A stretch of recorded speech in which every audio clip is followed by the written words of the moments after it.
Welcome everybody to the League of Women Voters Candidate Forum for the April 9th town election. We're delighted to have 9 candidates here, 2 uncontested and 3 for the school committee and 4 for the select board. In addition to those of you in the room today, we're also on Zoom, so welcome to our Zoom audience. And we are also recording this event, and so as always, this event is, when it gets posted on our website, we welcome viewers, but it cannot be used for campaign purposes. So it can be pointed to as a whole in its entirety, but it cannot be selectively taken from. Everyone in this room has already agreed to that, and they know that, so that's good. I'm Nancy Comfrey, and I'm your host today, but we're lucky to have with us Sue Flykop from Wayland as our out-of-town moderator for today. And our format is going to be quickly this. There's 4 segments. The first, we will talk to the uncontested candidates, and this is just a chance for you to learn more about what they do. Both of these are incumbents, and they know their roles really well, and it's a chance for us to get up to date with what their challenges are. Next, Sue will take over, and we'll move to the school committee questions, followed by the select board, who will then come up and we'll have questions, both select board, and then at the end we'll have closing statements from both the school committee and the select board. There will be a period of prepared questions, and thank you in advance for those of you who have provided the questions ahead of time, and also questions from the room, and if you have, and on chat. So if you have questions in the room, there was a pencil and card on your seat. Write that up, and there are plenty more. So raise your hand, and we will have someone come pick it up and bring it over here. And same on chat, put it into chat, and we will include it. I just want to say, shout out to the Bridge. I think because we had this publicized in the Bridge, that we got lots and lots of questions. And we so appreciate these questions, but there were a lot this year. So if you don't hear them asked in your prepared questions, and you offer one, feel free to offer that again in the room. We do have them here as additional questions if we need them, but feel free to ask those in the room as well. And I think, other than that, there are assisted listening devices over to our left. And I guess the only other is quick for the uncontested candidates here. They'll give us a 1-minute intro, and then they will have 1.5 minutes for each question that I ask. We have timers in the front, and then a minute closing. And with that, I think we're ready to begin. Carmen and Ed, welcome. Thank you. And we'll start by last name first, alphabetically. So Ed, if you could give us a 1-minute opening. Thank you. I'm Edward Larner, 167 Elsinore Street, and I'm running unopposed, unless I mess up here tonight, or today, for a third 5-year term in the Concord Housing Authority. My normal disclaimer is my remarks are my own personal opinions and thoughts, and I will not be speaking for the Concord Housing Authority Board. I'd love to tell you how much fun it is to serve with Stephen Bader, but I'm not allowed to do that. So. As you can tell, I'm about to turn 80, joining a more illustrious group of candidates this election year from top to bottom. You know why retirees are always pinching their pennies? They have plenty of time to do so and plenty of pennies. And most of us have a lot of pennies. The truth is, we love to volunteer and think that experience should count for something. Thank you, Ed. Carmen? Hello, everybody. I'm Carmen Reese, 52 Devon Street, and I am running for my 9th one-year term as a moderator. I've lived in town for about 40 years, raised a blended family of 5 here, all of whom went to Concord Public Schools. This town has been really good to me and my family, and I'm really delighted to be able to give back.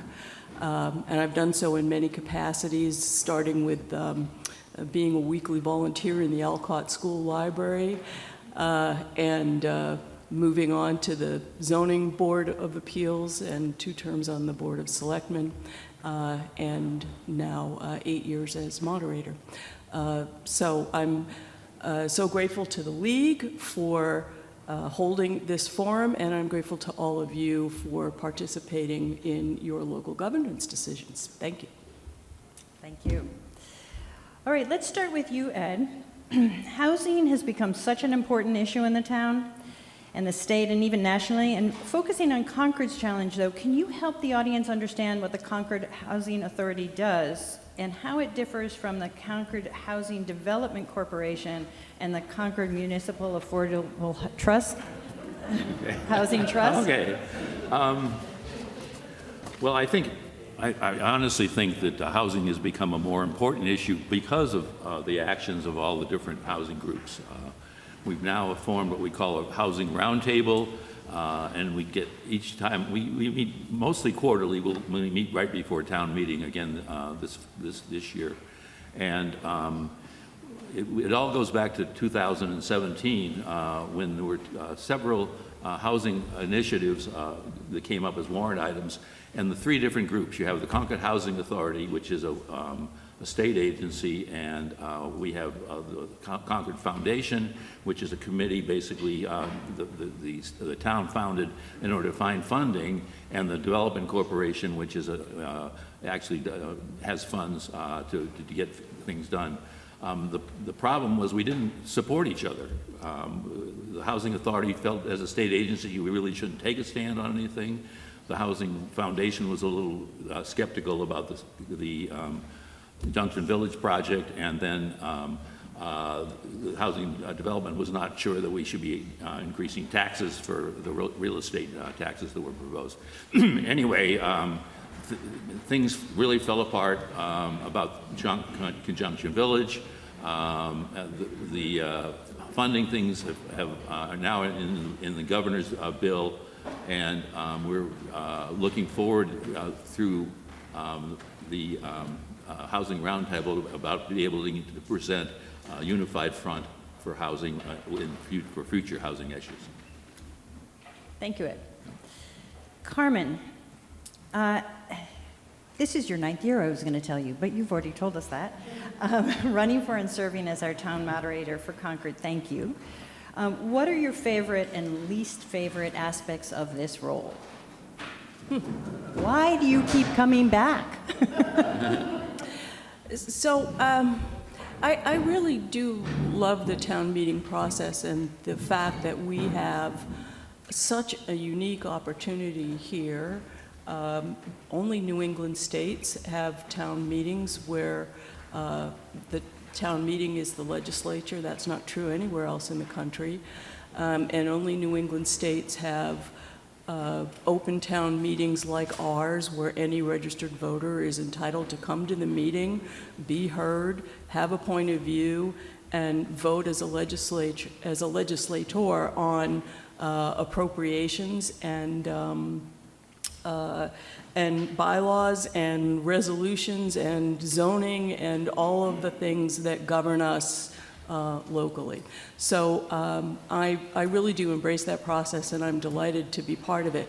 What's hard is its shortcomings and the difficulty that many people have in participating, and the intractability of some of those challenges. That said, I'm proposing this year to create a town meeting study committee. Did this last time in 1996. In 30 years, lots of things have changed, and it is my hope that that committee will be formed by town meeting and come up with some really good ways to make town meeting more inclusive, more effective, and a better process. Thank you. Ed, back to you. From what you know today, what are the biggest challenges you think the Housing Authority will face in this upcoming 5-year term? Well, there's so many challenges right now, but I think the major thing is we have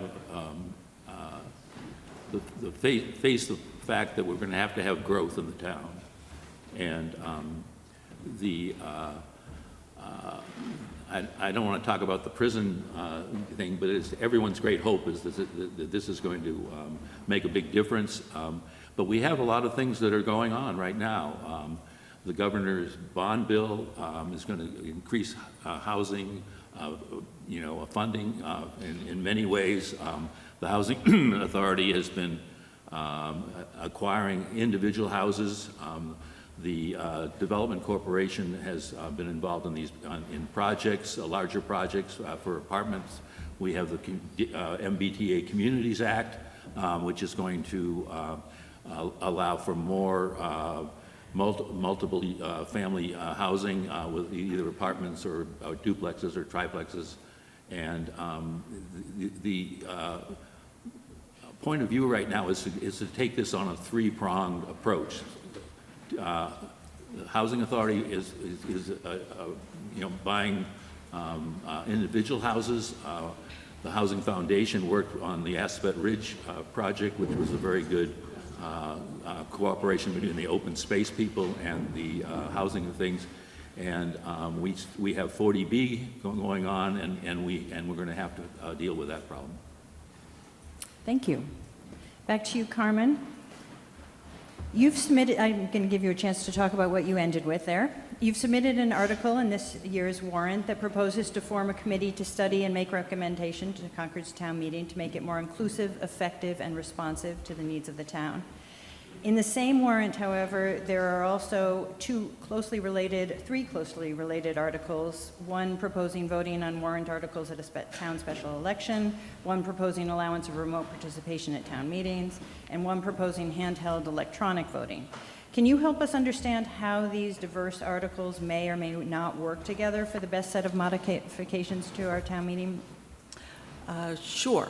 So the study committee, if it is formed by town meeting, it would be charged to consider two of those other three articles. So it would be charged with looking at electronic voting, actually all three. It would be charged with looking at remote voting options, and it would be charged with looking at a referendum option of some sort for town meeting votes. I think that we'll see, my view is that electronic voting is a town decision, and whatever the consensus of the town is, that's what we should do. And I think that we'll hear what the consensus of the town is in response to the citizen petition asking for us to use electronic voting. And then if the study committee is formed, it will be up to it to decide what are we going to choose, are we going to rent, are we going to buy, and make various recommendations. And then how are we going to, how should we use it? Should we use it for every vote? Should we use it only for counted votes, et cetera? The remote participation one is looking for special legislation that would allow us to do it if we wanted to. It's not going to create it. But we'll have a lively debate and discussion on that. And then finally, I think the ballot issue is probably not really fully thought out yet. And it's, it of all of them is the one that demands the most further study. Thanks. Thank you. We haven't received any questions from chat or in the room. So I'm going to ask an additional question. Ed, can you choose one of those challenges that you just described, the MBTA zoning, the 40B, MCI, one of those that you think would be best to inform the group on something they should really keep their eye out for, and why? Well, I think the problem I see is, in implementing any of those solutions that I was talking about, is that the bridge asked me to do a survey, and they asked me, where in town do you believe affordable housing should go? And that's a really loaded question as far as I was concerned. I think the town has a joint responsibility, or a consensus has to be built about how much affordable housing we can do, If one of the 40B projects is built, then we won't have to worry about being under the 10%. But the truth is, we want our town to be diverse, and we want our town to help the schools. We have a lot of wants. I personally feel we need a consensus building thing, and that's why I mentioned the Housing Roundtable as an example of what the town needs to do to come together about the prison. I know the state reps have been talking about a committee to come up with a unified front on things. But we also have to have a unified front about where housing could go. The Housing Authority has 28 units of family housing spread around the town, and we're not really allowed to let the neighbors know that they have a affordable unit there, because for the privacy of the tenants. So anyway, I think we just need consensus, and we'll be able to solve the problem. Thank you. And Carmen, back to the study that you're proposing in the article. How do you think that this committee will enact its recommendations, or will it only recommend, and what happens after that, those recommendations? So the committee will be 9 persons, and by the way, if anyone's interested, you can submit a volunteer card now. If the town does form the committee, I would like to get those appointments made the week after town meeting so that it can hit the ground running.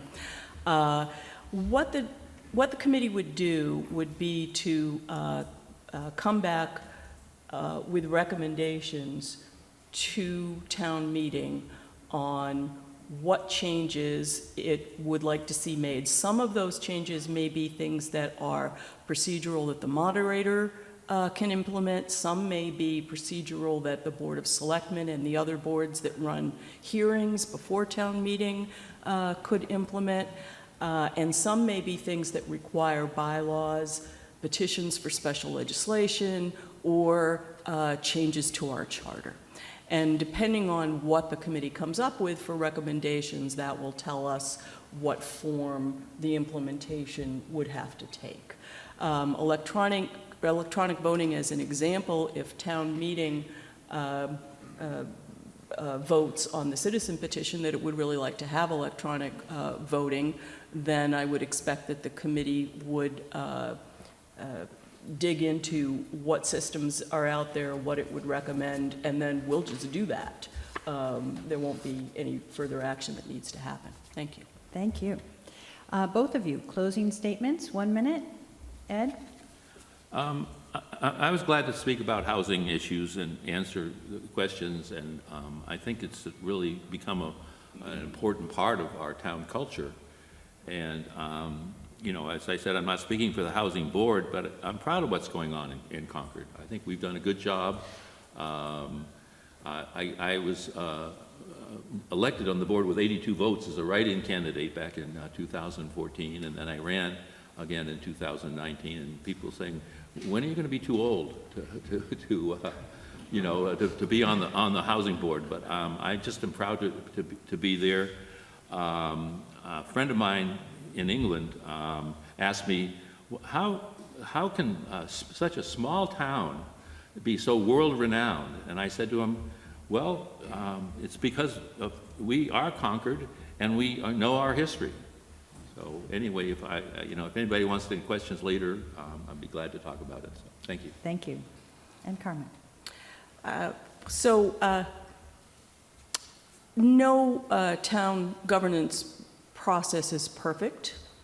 Town meeting is not perfect, and your moderator is not perfect. But what I can commit to you is that I will do my level best to be the best moderator that I can, to be as responsive as I can to the community. And I will be listening, collaborating, and willing to implement recommendations that come from our study committee and from the consensus of Concord voters. So thank you very much for your support in the past, and I look forward to serving as your moderator again. Thank you both for being here today and also for your service to the town. Thank you.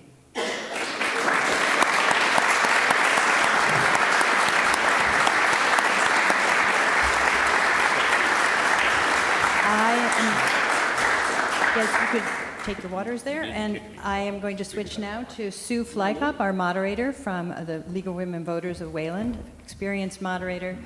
And would the school committee candidates please come up and we will get you your...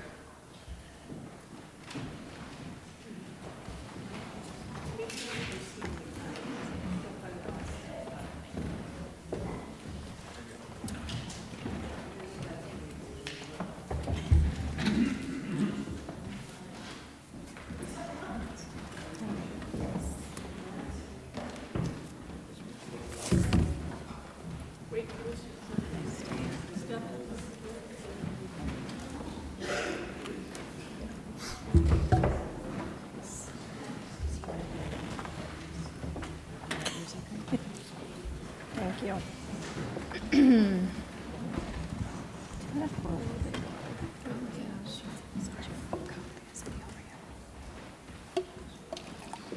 Thank you so much. Oh, sorry.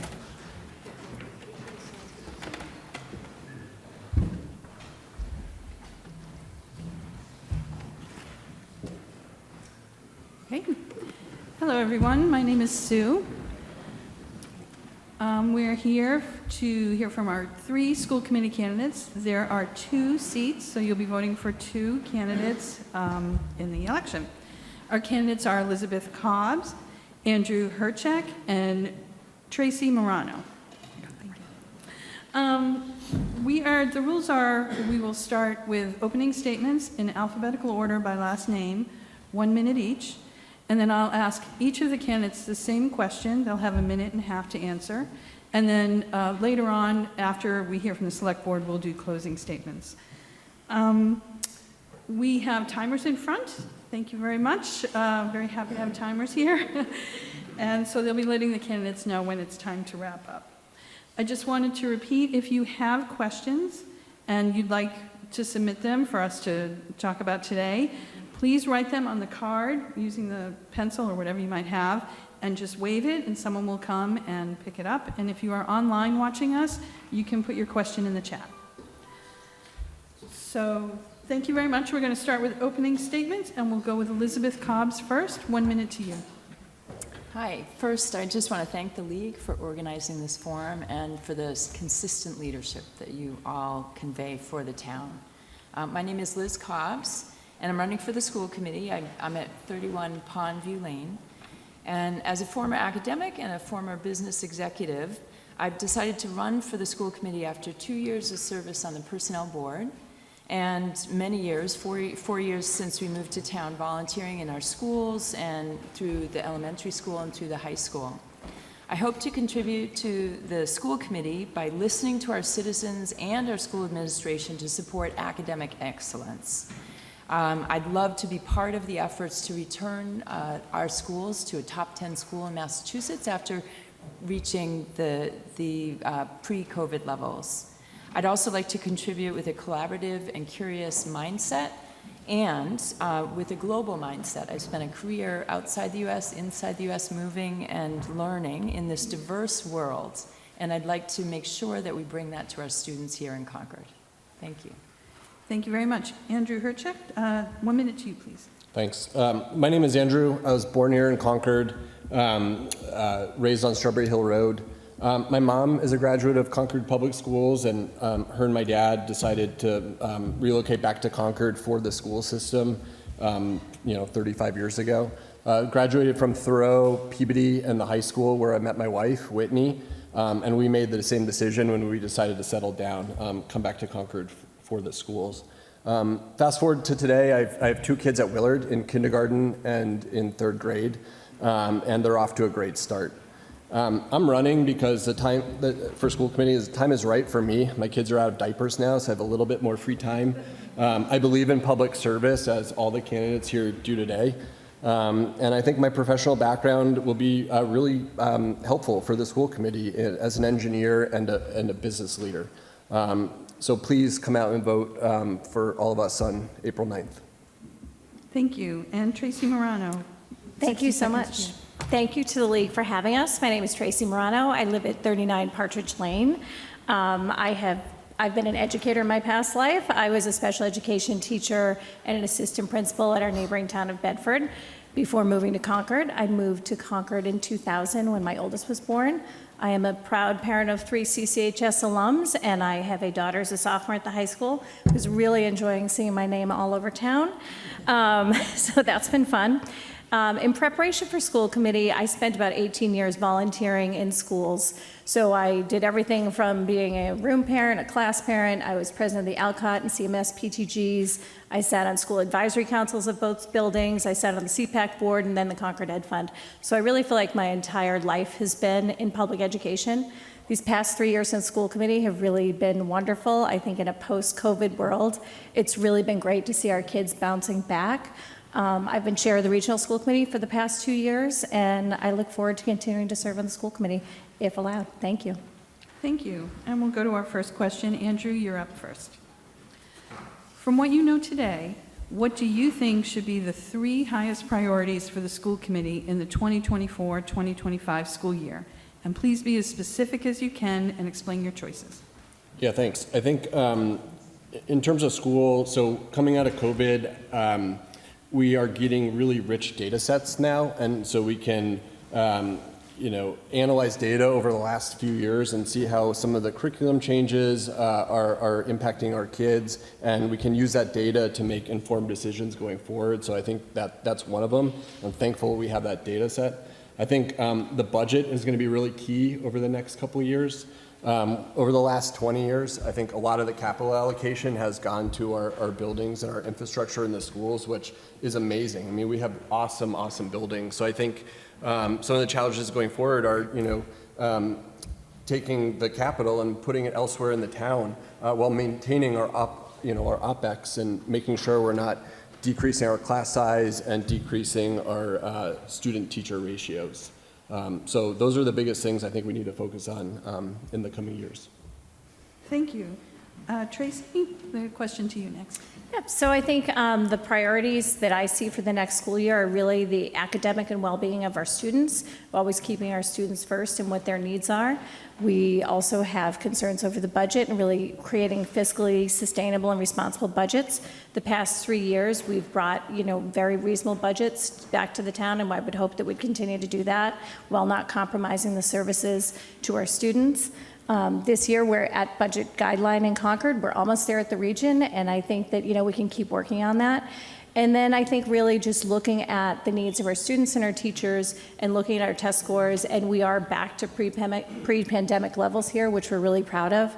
So I continue to look forward to the work in our schools. Thank you very much. Liz, the question to you. So I think the 2 candidates have done a great job in bringing up the key issues around how the schools are going to be managing the mental health and the special services that we need to provide to our students and the curriculum as it moves forward. The school committee's done a wonderful job and should continue to work with the school administration and also with the community to really understand how to use data to drive our decisions and our understanding of what is happening for students in our schools. I think the budget issue is also a very important one, and I think that how we approach that with collaborative and curious mindset so that we're really understanding how the community is able to understand our needs and that we can do that in coordination across the town budgets and the school budgets, I think will be very important. Capital planning has been discussed at many meetings in the last couple of months, and I think that the capital planning to do in collaboration with the schools and with the town, it will be really important. And finally, I think diversity and how we embrace diversity, the schools and the town have made a big effort to move these issues forward. And that includes a DEI commission, and we have a DEI director in the school system. And how we then bring that into the normalized processes so that we embrace diversity of thinking, we embrace diversity of skills, we embrace racial and ethnic differences so that we can really support our students in a global world. Thank you. Thank you. Tracy, this question is to you next. The current approach to public comment at school committee meetings is to accept public comment at the beginning of the meeting without making any response. Do you favor this approach, or do you think a change to the approach would better serve the town? Please explain why it should stay as it is or how you would propose to change it. So I believe our public comment should absolutely stay as it is. We have a policy that we actually modified this year, and we do not respond to public comment. If any of you were lucky enough to watch one of our meetings last December when we had a group of individuals coming to try and ban some books in our school district, I think that it became a little bit heated in the public comment section. So I think it's important to listen to what everybody has to say, and really it doesn't, whether we like what people are saying or don't like what people are saying, I think it is important to listen to all constituents that come to our meeting that bring their feelings forward. But I do believe that the school committee should not be commenting to public comment in the meeting. Thank you. Liz, the question to you. Yeah, this is a terrific question. I think that the idea of working with the town and the community and hearing our citizens in the context of these very important discussions about the future of education is really clear. We need that time to do that. I also think that it's hard for the school committee to have a chance to return comments immediately, but I would love to see a process that has a second step where we can get the school committee and the population that comes to really with concerned issues, that they can be heard and responded to in a timely manner, perhaps not right on the spot, but certainly with a second step for listening. Thank you. Andrew, question to you. Yeah, I really don't have an issue with the way public comment is treated at the school committee at this time. I think school committee covers a lot of ground in each of these meetings, and I think they're also very accessible. So there's plenty of communication opportunity outside of a public meeting to take in comments and analyze them and create thoughtful responses. So I don't have an issue at all. Thank you. The next question, we'll start with Liz. What role do you think Concord Public Schools should play with regard to meeting the town's sustainability goals? And what specific actions do you think the school committee should make to support that role? Okay, so one thing I've really been thinking a lot about is the sustainability and the huge effort and the values of this town that really are environmentally friendly and concerned. There are a lot of task forces. There's the task force on the solar panels, and they've been working very closely with the school committee.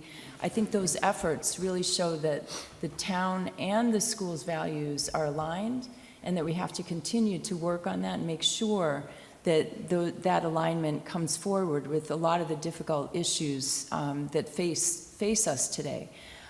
There's one issue around the sports venues, and where will they go with either the natural grass or the acrylic grass.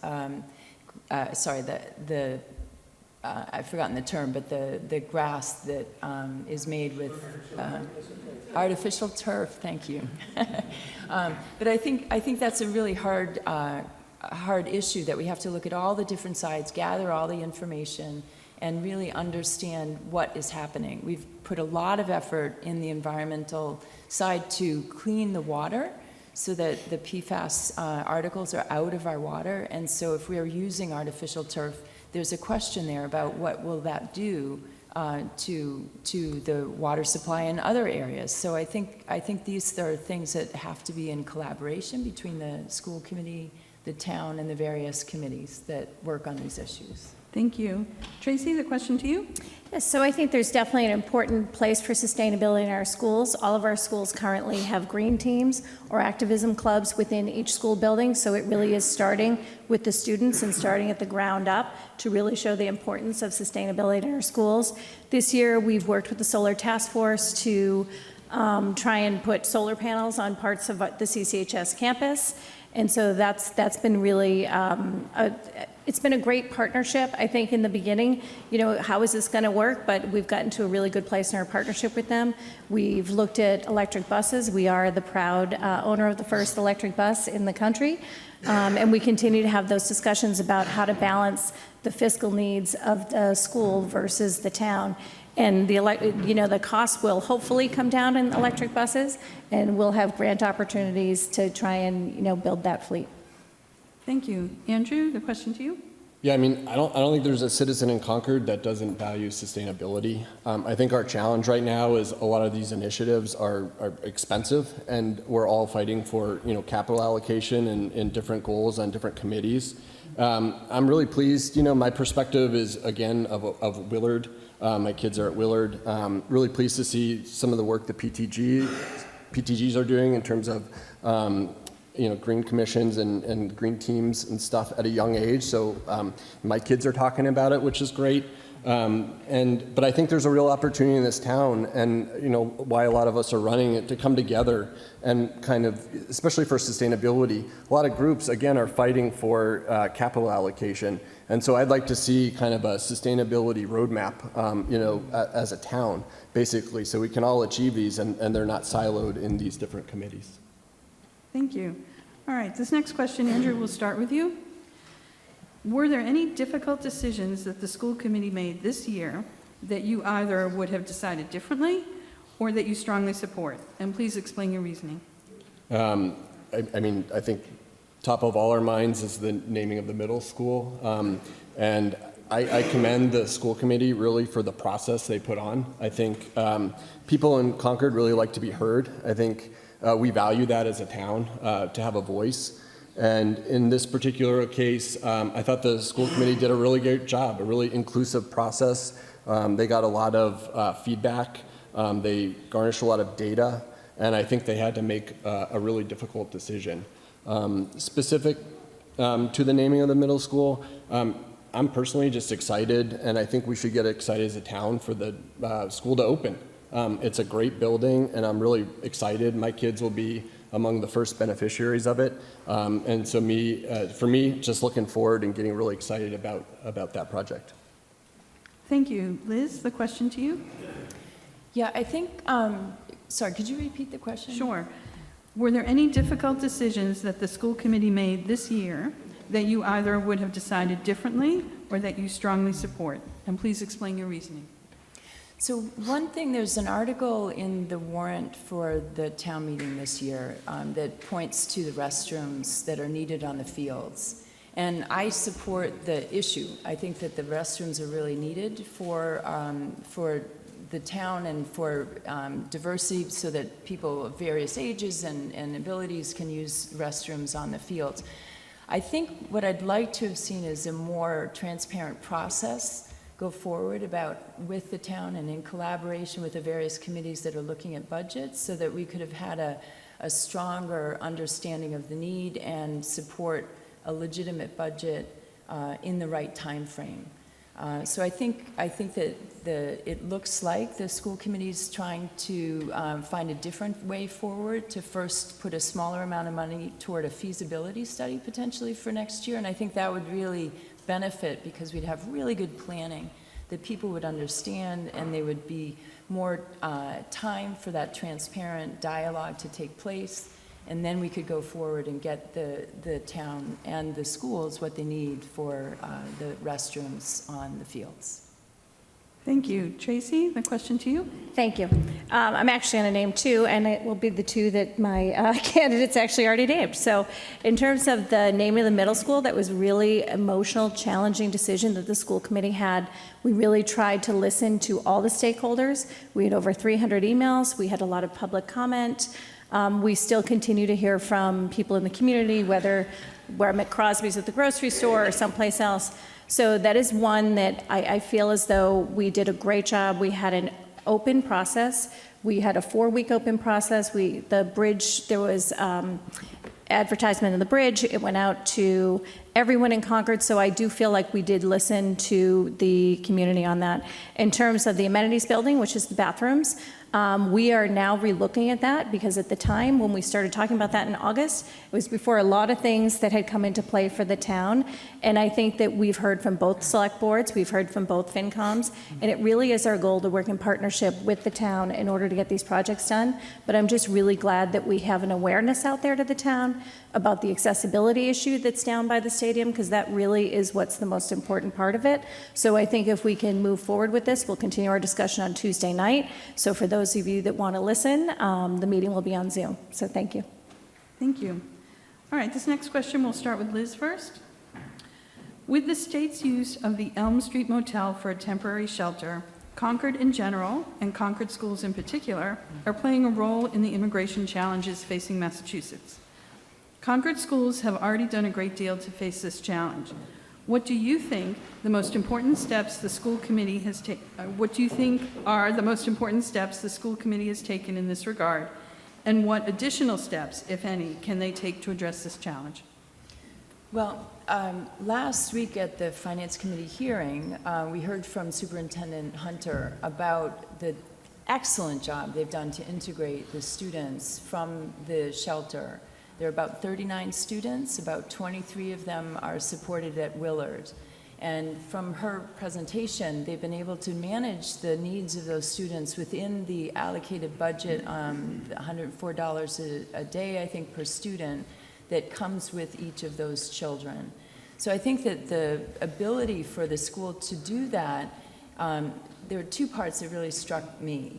First, that the town has really engaged with all of those children. There's a center at the site, too, for children that aren't yet ready for preschool. So the town's values and the school's values have really aligned there to support and embrace the needs of our families in the shelters. The other part of that is that the special education programs that the school has that keep a lot of our students here in Concord has also, I think, been a base of support so that it wasn't just all new. The special education programs in the town were already ready and able to support students who might need a little more before they are launching into the general school program. So I think they've done a great job. Thank you. Andrew, the question to you. Yeah, listen, I think Dr. Hunter, the administrators, the school committee, and frontline teachers have done a phenomenal job with integration of the shelter. I'm a parent of a Willard kindergartner, so I saw it firsthand, and certainly a really bumpy beginning of end of August, beginning of September, but I think our town adapted very quickly, and I know there are other districts now reaching out to Lori and our teachers and administrators asking for advice on how we did such a good job. So I'm really proud of that. I think it's been really good for my daughter who is in kindergarten to have students from outside Concord and bring different perspectives, bring different values, bring different kind of community into the classroom. So. I think the challenge going forward is, I think there could be more, right? And every year we have to plan for it in our budgeting. We have to prepare our teachers, and we have to get the students ready for really challenging academic years for these kids. So highly supportive of it, and I can't wait to see where the program goes. Thank you. Tracy, a question to you. Thank you. I think the leadership of the superintendent has really been critical in the success of the shelter. So in the very beginning phases last March, I was on a variety of phone calls with DHCD, the superintendent, and other housing authorities to really make the transition to Concord be an easy one. Dr. Hunter is considered to be a leader in the state, and she definitely is being asked from other shelters, how did you make this transition work? We've had clothing drives, we've had a wonderful volunteer corps of Concord residents who were former educators working over there in a voluntary preschool. So we have some of our students that are integrated preschool, but there are other students that obviously early childhood is the most important way to really get kids learning English and really getting acclimated into our schools. So that volunteer corps of people are over at the shelter, and then if children need different needs, they come over to the integrated preschool. So it really has been the leadership, the superintendent, and her advocacy with our rep, Simon Catalto, and Carmen Gentile to really just get the funding, the reimbursement, and I think that we're a model for other districts, and we should continue to do the good work that we're doing. Okay, thank you. We're going to take a few questions from the audience that were just submitted, and we're going to start with you, Tracy, for the next one. What are the What are the top 3 priorities for special education at this time? So the top 3 priorities for special education, we have a really robust offering of our in-district programming, but one thing we're looking forward to, the top thing we're looking forward to is our launch program, which is for our 18 to 22-year-olds, and it's housed over at Ripley. And so we're engaging in a potential storefront that would be in the town of Concord that our students could work at, have some job training at, and that we as residents could also go to the storefront. So we're really excited about that. We're excited in the continuation of our integrated preschool, that we've opened up more integrated preschool classrooms, which benefits everyone in Concord. And then I think that in terms of special ed, just really watching what the special ed budgets are, because we have to be responsible to that. It is mandated. All the services are mandated. So a lot of it is beyond our control, but just really keeping track of, our circuit breaker needs and how we can continue to fund these programs. Thank you. The question next to Liz, and we have a request for the speakers to really lean into their microphones.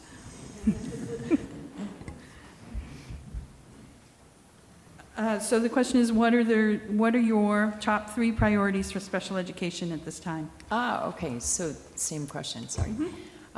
So I defer to the expertise that Tracy has just demonstrated in terms of the specifics that are going on inside and the work that the school committee is able to do. And I hope with a seat on the school committee that I would have the same ability to dig in and really understand the data.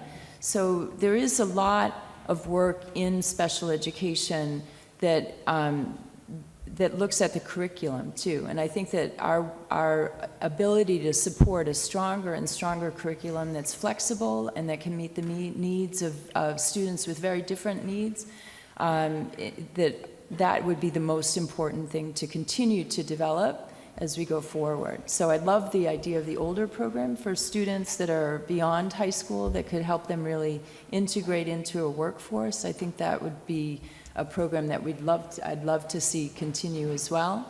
And then there's a lot of work that was just presented last week to the school committee about special education and identifying needs, identifying students with dyslexia and doing that in a uniform way across the elementary schools. I think that work looks terrific, and I'd love to dig in and to know more about the data and how those programs are developing and how the school committee could support them. Thank you. Thank you. And Andrew, the question to you. Yeah, I mean, my opinions really echo what Tracy and Liz just said, and this is especially close to me because one of my kids is requiring special attention, and my wife and I have been overwhelmingly happy with the response of the school. I mean, we feel like we send our kids to school every day, and we have a team of 5 or 6 people really helping them get to where they need to go. So. Been very pleased with the special ed program. It's been operating at a high level again since I was in school, and so I think my priority really, if I'm able to sit on the school committee, is just to make sure we have enough funding and enough teachers to accommodate all the students coming into our town that require special attention. Okay, thank you. Our next question is also from the audience, and Andrew, you're going to be first on that.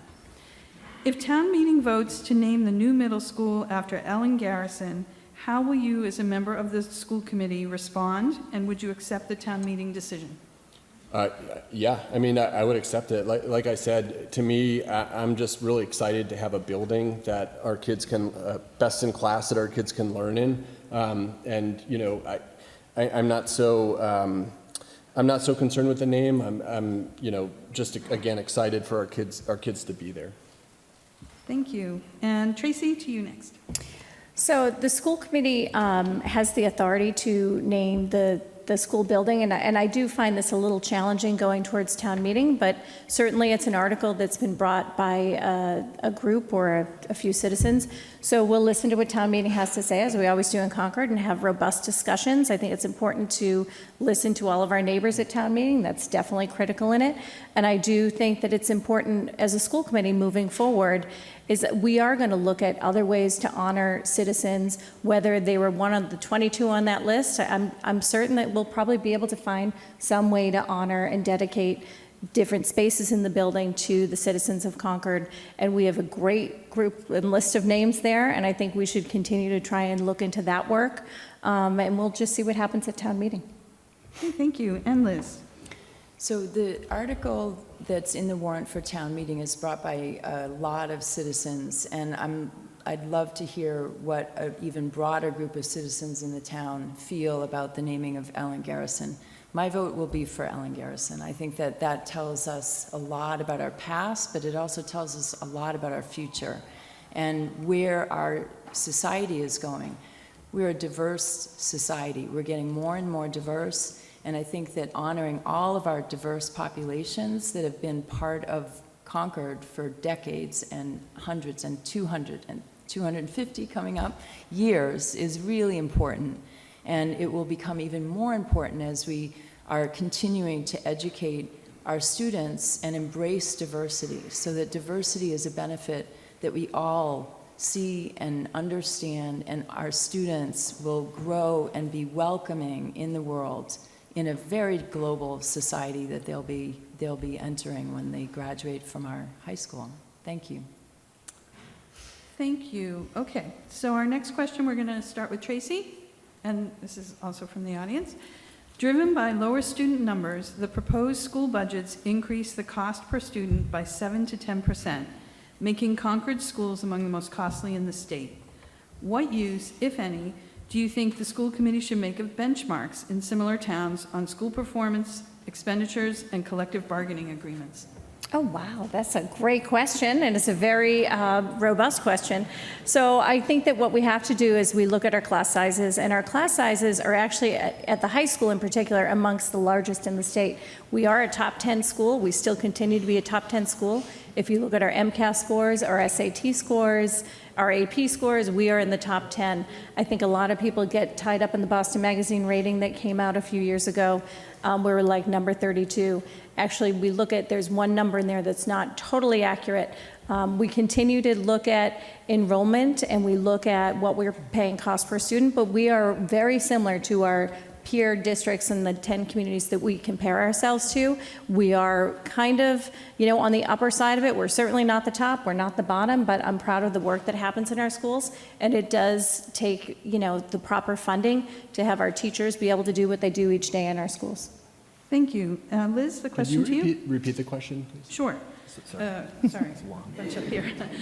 Driven by lower student numbers, the proposed school budgets increase the cost per student by 7 to 10%, making Concord schools among the most costly in the state.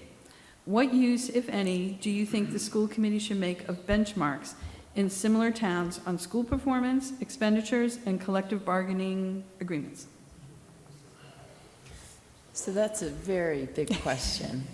There's so many different parts to it, and I think that Tracy started us off talking about the data, and forget about Boston Magazine. I think those, there's a lot of different data points that go into it, and what I'd like to do is go back to the Department of Elementary and Secondary Education, the DESE database, and really try to understand how to ask why and what is going on for our students. So I'm first taking the point of academic excellence. We have returned to pre-COVID levels. That's amazing. And now, by looking at the data deeper and deeper, we can try to understand how we can move our programs so that our students are graduating from a top 10 high school in Massachusetts, which really puts us at the top in the country. So I think we're there. I think that the community and all of the engagement here today and throughout the year and the focus, the reason the three of us are running is because the schools are so important and the values of our town are so focused on education. 2/3 of our budget for the town are going to education, and everyone that I've spoken to is supportive of having a really strong education program for all of our students. So I do think that the challenges that we face are real, that the budgets are tough when we have a new middle school, an expensive middle school that is needed and ready, and we're ready for that. But I don't think that we can stop there. We have to continue to work and investigate to go forward. Okay, thank you very much. Andrew, the question to you. Yeah, listen, the Concord Public Schools is why I'm here. It's why a lot of us are here and move here for our kids. So I think, I'm fine with, spending on our teachers and our programs to make sure that we maintain our class sizes and our student-teacher ratios. And when you talk about benchmarking, look at some of the towns around us. They're in rough shape. Acton's in rough shape. Newton has been in rough shape. we're looking at strikes. So, I think we have great leadership. I think we have a budget that makes sense. And as I said before, I think while I don't want to sacrifice on spending on teachers, I do think it's time to allocate capital spending elsewhere around town so we can play a little catch up in some of our other facilities. Thank you. Okay, next question. Thanks to everyone who submitted questions so far. This is our last one, so you're almost ready to take a deep sigh. And Liz, this question is to you first. Based on data from the Massachusetts Department of Education, the percentage of students taking the English language composition AP exam, which is the AP exam taken most frequently by CCHS students, has been declining over the decade.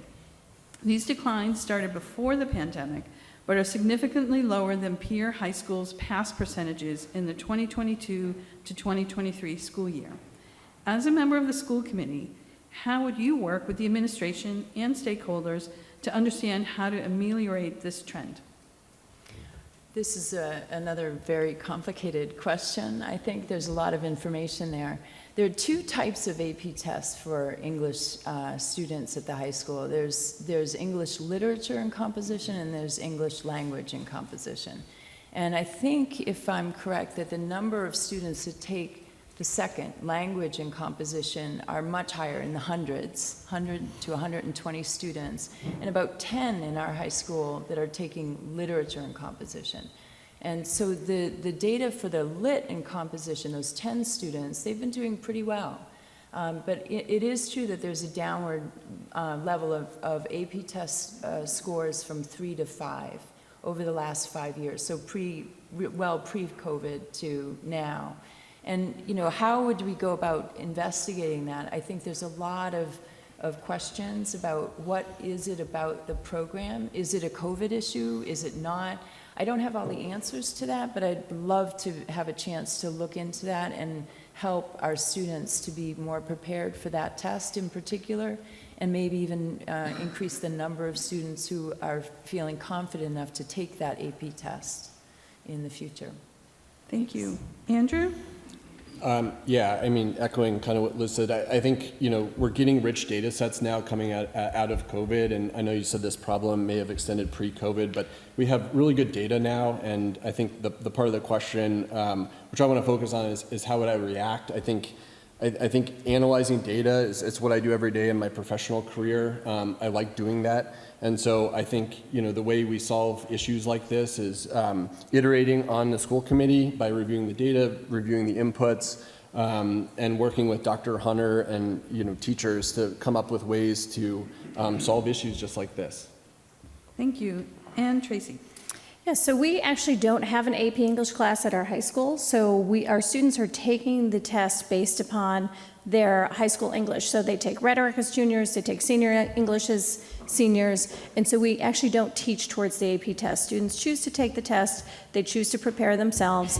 There's a possibility that we could certainly work with those students that want to take the test to provide a review course for that, because the AP classes that we do teach, our students are typically getting 4s and 5s, they're not getting 3s. So without the actual AP training in the class, they're not going to do as well. So that score is a little bit misleading because we don't teach towards that test. We do believe in our rich English program that we have at our high school, and our students are certainly prepared writers and readers when they go off to college, but that's something the school committee can always look into more for perhaps a review class instead. Thank you so much. Thank you, the candidates, for answering all these questions, and we will have you back after the select board answers questions for your closing statements. Thank you. Thank you. Thank you.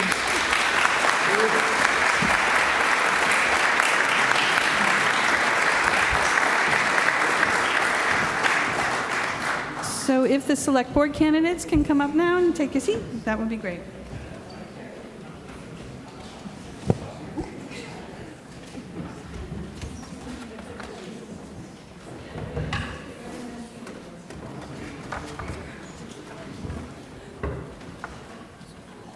Tell me where I have to sit.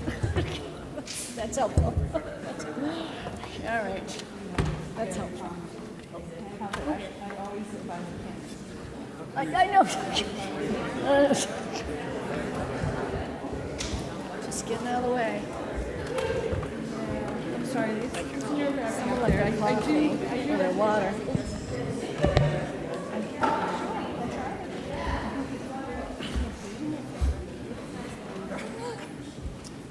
Yes, that was mine. No, that's yours. That's mine. You want Thank some? you. You want it? You want some water? I'm good. Oh, you're Thank you. awesome. I've got, I forgot mine. I don't know if I.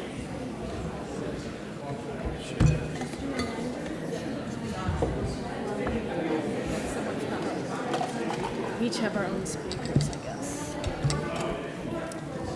I know, come on. Right. Yeah, but you have them right there. Oops, Don't make sorry. me have to take more besides. Oh, no. All right. Not in the face. Thank you.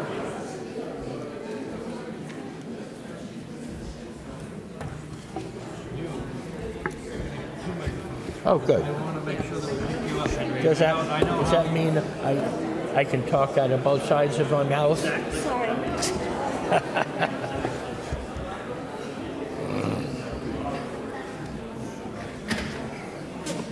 Here we go. There we go. We don't have to hold the mic, right? No, it's very, yeah. They can hear us. Stephanie, you can't see a sign behind you. I think let's one of there so we can. There. That'll be. Get my water glass here.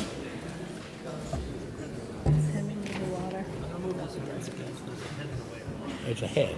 Well, okay. Doesn't matter. Do you need any water? Thank you. Does this have PFAS in it? What's that? Okay. Thank you. So let's get started. Joe, you all set? I'm good. Thank you. Need water. As a reminder to the audience, both watching and here in the room, if you want to submit questions, we will be hopefully adding a few questions directly from the audience today. So you can fill out a card that should be on your seat, or I think there are some others available with your question, and just sort of wave it. Someone will take it. And if you're online, then you can put your question in the chat. Thank you. And just as a reminder about the rules, we will have opening statements from the candidates in alphabetical order by last name for 1 minute each. And then I'll ask a series of questions to each of the candidates. They'll each answer the same question in 1.5 minutes. And then after they're all done, we'll have the school committee candidates come back up, and they'll each do a 1-minute closing statement.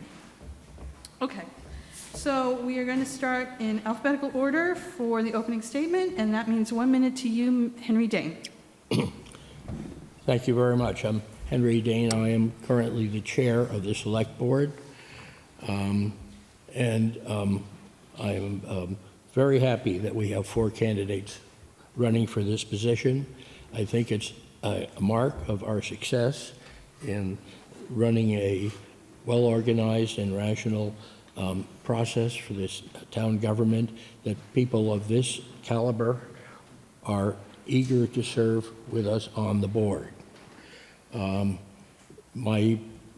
addition to my 3 years serving on the board, I have in the past been the attorney for the Housing Authority for 10 years, for the Concord Public School and Regional School District for 10 years, and I am experienced over many years in government and the management of under public administrations. And so I look forward to having the opportunity to continue the work that has been performed by the board for the town over the last 3 years. Thank you. Thank you. I should also add, I neglected to mention that there are 2 open seats and that they're 3-year terms. So, sorry about that. And Joe Lauren, we're to you next. 60 seconds. So I would first want to thank the League for hosting this terrific forum for our town. There are probably 2 things I'd like you to know about me. The first is that I'm a trained mechanical engineer and an experienced management consultant. What that means, I believe, is that I've learned structured ways of attacking problems, breaking those problems down, coming up with creative solutions. It means digging into data and analysis to back up those ideas and those solutions. And it means workable solutions, and I'd love to talk more about that at another time. The other thing is, as far as being a management consultant means, you're always new in an organization, you're an outsider. That means having to build consensus in order to be successful. The last thing I'd say is that I will admit, no, I have not spent many, many years in town government, steeped in the way that we do things now. But that also means I'm not bound by the ways we do things now. So I think that I would bring some fresh eyes, some new outside perspective, and that would be complementary to the rest of the board. Thank you very much. Cameron McKenna, to you next. Great. Thank you. Cameron McKenna, 64 Nut Meadow Crossing. And thank you to the League for hosting this event. Concord is in my blood. Myself and my children went to Concord schools, and my parents still live here. It's been a wonderful experience, and I believe that I can help ensure this type of opportunity can continue to be available to all who live here. Over the years, I've coached numerous Concord youth sports teams and sat on booster clubs. I've supported many community organizations, such as the Concord Ed Fund, the Community Chest, and the Concord Conservatory of Music, and I've supported my wife in her roles as the Willard PTG president and on the board of Concord Youth Theater. With my youngest heading to college in the fall, I'll be an empty nester, and it provides me the opportunity to do more with the town and to engage more on the select board. Thank you. Thank you. And Wendy Ravelli, 60 seconds to you. Thank you. Wendy Ravelli, 42 Bow Street in Concord. I was born and raised in town, and I'm a proud graduate of CCHS. I did leave the town for a couple years thereafter. Came back in the 90s with my husband, raised 2 boys, all went through the Concord Public Schools. But more importantly, I started my volunteer career here in Concord in 2004, working with the Concord Children's Center. That was my kids' preschool. And that was a wonderful volunteer environment. I learned a lot about running a small business, learning a lot about early childhood and the passion that teachers bring to early education. But really, more importantly, we as a group, small group, struggled with some difficult financial issues and planning issues, and I really loved that coordination amongst the members of that board, and it really gave me the bug. So following that, I participated on the Concord Finance Committee, the Concord Light Board, currently on the Solar Task Force, and I want to join the Select Board because I love to collaborate and solve problems, so ready for it. Thank you. All right, our first question, we're going to start with Joe. The governor announced the decision to close the Massachusetts Correctional Institution Facility, MCI, in February, about 7 weeks ago. What do you think this closure means for Concord, and what do you think the near-term and ongoing role will be for the Select Board in the development and implementation of a response? What skills and strengths do you personally bring that will ensure a good outcome for Concord? Well, I think MCI is a gift to the town. Sorry. I think MCI is a gift to the town, and I think this is a once-in-a-generation opportunity for us to have this property and turn it into something that's going to really benefit Concord in the long term. I think it has the potential to solve several problems for us. I think what the board needs to do is to be very close to this process, beginning to end. I agree with Representative Cataldo that even if we need legislation to do this, we need to be at the table and a very strong voice. We can't be passive about this and assume folks on the other side are going to be nice and play nice with us. They're not necessarily going to do that. We have to be really strong about that. And what I bring is, again, I would reference some of my background is, making sure that we are working collaboratively with the state, but then also bringing together all the folks. We have a rich group of folks here in Concord who have the subject matter expertise to make this the thing that it can be, to realize its pinnacle of opportunity. So I think we need to bring that together, work closely, have some teeth in how we're working with the state, and then, importantly, make sure this fits into an overall plan that we have for Concord. We can't look at any single thing like MCI or others in isolation of everything else we want to do. Thank you. And Wendy, the question to you. Sure, and like Joe said, I think this is a gift to the town. It's a wonderful opportunity. I'm also very positive with Simon Cataldo's comments relative to the state wanting this to be a role model process. So between the state and the town, and it behooves us to put forth a plan and a vision for that site, which the select board is uniquely involved in helping to facilitate, and I think we're already starting. So we have a ton of expertise in this town, and we need to leverage that expertise and facilitate that insight to create a vision for the area.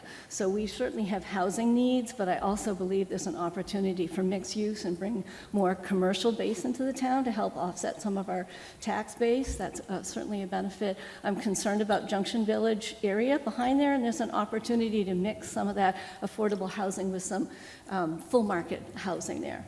Plus, there's wonderful recreation opportunities behind the prison and the leveraging the river. So lots of opportunities, and the community needs to put forth their vision. And keeping in mind that we have 2229 also under consideration, and we need to balance the needs of the town and figure out which sites are best suited for which needs. I also just remind you that we have the water treatment plant there that is hugely important to the town, and that should be one of the top priorities, along with fixing the rotary first. Okay, Cameron, a question to you. Sure. So certainly agree with Joe and Wendy. It's a generational development opportunity. And I also fully support Representative Cataldo's efforts to ensure that Concord has a formal seat at the table. We're clearly going to need to collaborate with the state. We're going to need to look comprehensively at our town development, right, to come up with the best options and the best solutions. So what would I bring to that process? Well, I've spent almost 20 years in two heavily regulated industries, healthcare and energy, where I've worked with state, local, and federal regulators to design programs, to design policies that meet the needs of all stakeholders. Currently, and for the last 7 years, I've worked at National Grid, where I currently lead our clean energy transformation efforts. This is what we do. This is what I do. Integrated planning, working with state regulators, and working with all stakeholders to come up with the right solutions that are going to move us forward effectively. So while I agree with what Joe and Wendy have said, I also believe that it would be really exciting for me to bring some of that expertise to helping us come together and create the right plans to deliver on something that would make the most sense for Concord. Thank you. Henry, the question to you. The challenge here is to make sure that the needs and priorities of the town of Concord get the attention that they need for this facility, which is right in the heart of our town. And in order to get that done, we need to balance our needs with the regional needs and the intentions of the governor, who has put forward this legislation as part of the budget. I was at the first meeting that we had with the lieutenant governor and the director of DCAM, and I brought into our meetings all three of our members of our state legislation. I am working later this afternoon on drafting suggestions to the proposed legislation on this matter, and we'll be working this next week with members of the board on putting together a charge for a town committee in order to interact with the state commission and with the state administration. So we are working on this from the ground up, and we know what all the needs are and what the considerations are, and we've got to do a very forceful balancing act in order to get what we need out of this piece of property. Thank you. Thank you. The next question, Cameron, you'll be first. The Select Board elected to adopt the residential tax exemption in fiscal year '24 for the first time. This decision is an annual one. What do you think should happen next year and over time? Would you support continuing, rescinding, or modifying the residential tax exemption? And please explain your position. Yeah, thank you. So a couple of background things on our taxes. Since 2015, inflation has been 28%. The average Concord homeowner has seen their taxes go up during that time period by 48%. So that's a big difference, and that's a real challenge for us. So meanwhile, at the same time, our non-residential revenue has actually shrunk. So you know, that revenue base has gone down. So we need to look at how we can raise revenues in a manner that's consistent with our town's character while we manage expenses. And we need to separate needs and wants. So when it comes back to the RTE, which is, you know, been much discussed, I think it needs to be studied more. So, for example, Lexington did a very comprehensive study in looking at the RTE, what the impacts would be. I don't believe we did the same diligence in Concord. I would like to see us do that. So I'm not going to say I would tell you this, I don't think we should raise the exemption further. I think we need further study as to the problem we're trying to solve, the impacts that it's having or could have, and, you know, let's get comprehensive around what makes sense for the town going forward. Thank you. Question to you next, Joe. Yeah, I absolutely agree. You know, we have the problem, right? We have a spending problem and we have a revenue opportunity. We just talked about CMI.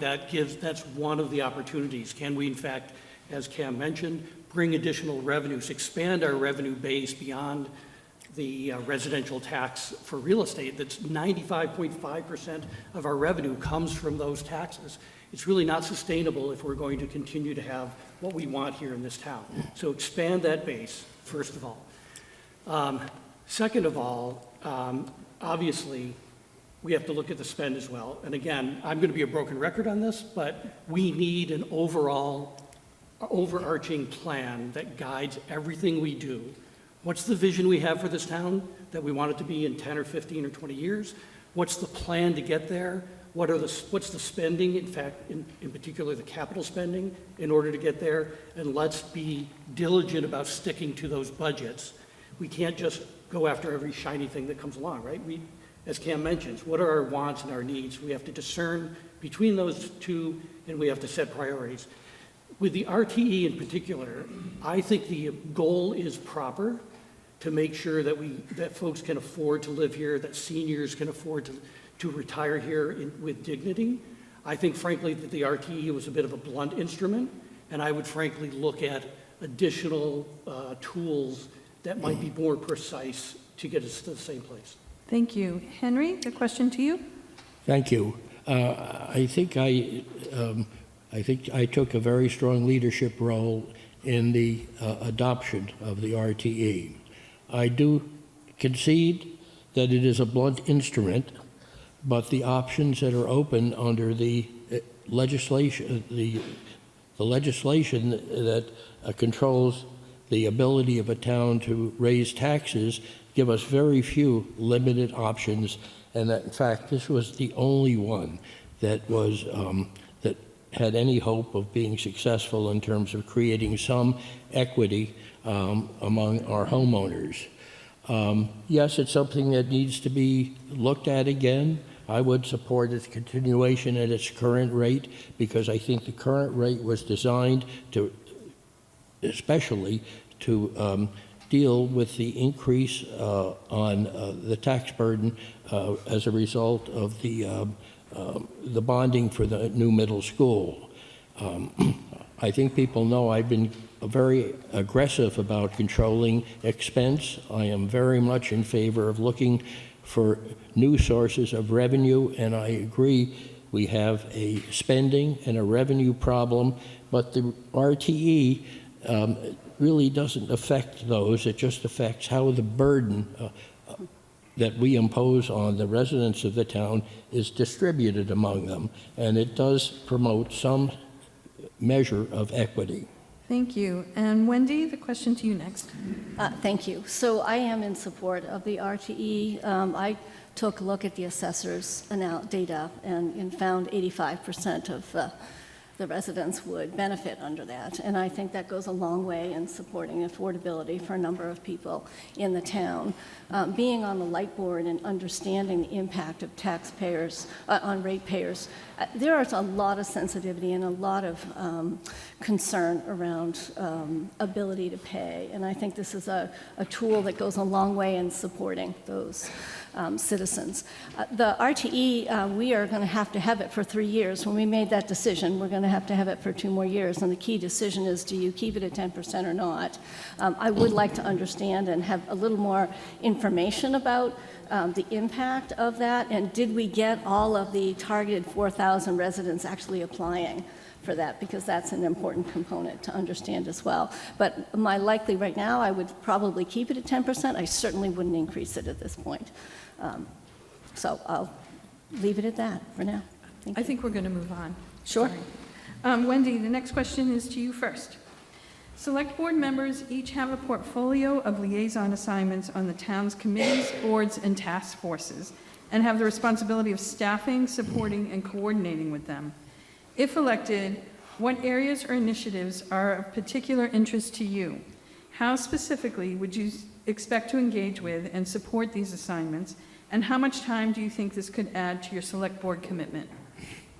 Well, first I should also say, so I'm recently retired, and I expect that the select board role takes a significant amount of time, and I'm ready and prepared to provide that time. But what I would also say is that the select board's role is certainly important to provide leadership and insight to committees. We have a lot of committees. Having 60 some odd committees is a lot, but I really would advocate for some of the structures in the roundtable structures that have been put in place that bring many of those committees together, so that they annually look at their goals, they align and identify particular actions each year, and each committee or entity takes ownership for something. And that's a much more efficient way to sort of gain some time and energy on a particular topic. More importantly, I would also expect that the select board needs to really look at our long-term plans and annually assess what are our priorities and collaborate with those committees to move those forward. My personal interest, I really want to see our housing goals advance. We have a great forum already with the housing roundtable to do that. And I'm also interested in sustainability. So we've started some efforts around sustainability, and I'm really looking forward to hearing the town's results of our recent GHG baseline assessment and how far we've got, because I think we have a lot to understand in that space. Thank you. Thank you. Henry, the question to you next. Thank you. My feeling is that the relationship of the board and the establishment of policies that spread throughout the town's government is a very important role of the board. I believe in taking a very active role in the process of appointment to committees. I think that is one of the most critical functions of the select board. And personally, I have recruited people for committees. I have met with candidates, and part of my role is to let them know that there's a direct relationship with the board. And I also, one of my favorite activities as chair is presiding over the monthly chair's breakfast, which is a in-person, face-to-face meeting with the chairs of about 30 or 40 committees. I think that the current practice of the liaison function of having members of the board, 5 members, attend meetings for 40 committees is an inefficient burden on the time of select board members, and it is one of the things that makes it sufficiently demanding that it discourages people who have placed value on their time to serve on the select board. Thank you. And Joe, the question to you. Yeah, I agree with Henry that the liaison role is really important. It's often the only way that information comes back to the select board, right? Everything should roll up in theory to the select board, and that they need to be educated and that liaison role is therefore very critical. The areas of interest I would have would be on this, again, the broken record I have of a long-term plan and building that plan, making sure it's fleshed out. And also the FinCom, I have a finance background. I worked at Fidelity for about 10 years and and as I've confessed before, I'm a bit of a nerd, so I'd like to dig into the data and analysis. And that's where the teeth can come into this plan that I keep talking about, right? Budgets, making sure the analysis is done and done properly and realistically. I also have interest in the schools and the school board. I've done a lot of volunteering in Concord at Scholarship Fund for Concord and Carlisle with an organization called Tenacity that looks at helping with inner city Boston kids, Boston Partners in Education. I have a lot of interest in education, and so that's another area. I also, by the way, I'm not fully retired like Wendy. I'm about semi-retired now and hope in a year to be retired, so I do think this is now the time that I can commit time to this, and including the time for the committees. And the last point is, I'm guessing it adds I'm afraid about we're going to have to 50 end it right well, there. you asked specifically. I'm guessing it's... I'm afraid your time is up. Great, there you go. Cameron, a minute and a half to you. Great, thank you. So I'm always going to be interested in financial responsibility and capital planning. I think working with the finance committee and the school committee and being sort of that critical friend is going to be an important part of the role. But if we're talking about other committees, I would draw attention to a couple of other areas where I have some real interest and passion. And I'm just going to name three: DEI, housing, and sustainability. So I'm very supportive of DEI efforts. At National Grid, I start all of our group meetings with a safety moment and a DEI moment. I would like to help us get more clarity on our approach and how we can best have DEI work with the select board and the different committees.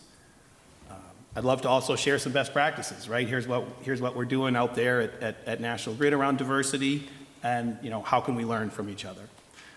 Housing, I just think, is critically important. It's a very complex issue. I'm not going to sit here and say that I know all the answers, but it is something that I think is super important, and we need to figure that out in the town. And finally, sustainability. So clean energy is my job. I'm helping drive the clean energy transformation at National Grid, and I would really look forward to engaging with the town on what we're trying to do in terms of sustainability and how we make it clean, fair, and affordable for all. Thanks. Okay, thank you. Next question, we'll start with Henry. The governor has put housing issues at the front and center of her administration's agenda. Do you think Concord is doing enough in this area? As a member of the Select Board, what would your highest priorities be related to our housing types and volumes? As far as the contribution that Concord is making toward the housing issue, we now have pending 2 40B projects which promise to add about 400 units of housing to our inventory. And with the MBTA zoning, I think that the Planning Board has done an excellent job of distributing the impact of that over the most effective areas of the town where multifamily housing can be built without interfering with the economic viability of the retail and business areas. And of course, the Housing Authority and the several housing groups are also very actively pursuing housing options. I think that we've done a pretty good job, and I think we're doing our share with regard to housing.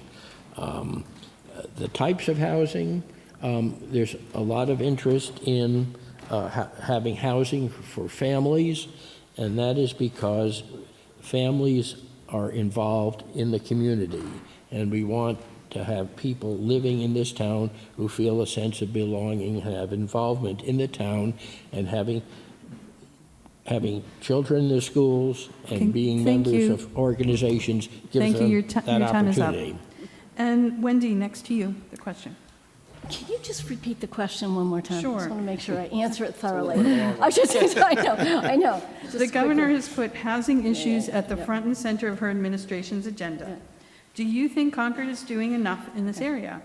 As a member of the select board, what would your highest priorities be related to our housing types and volumes?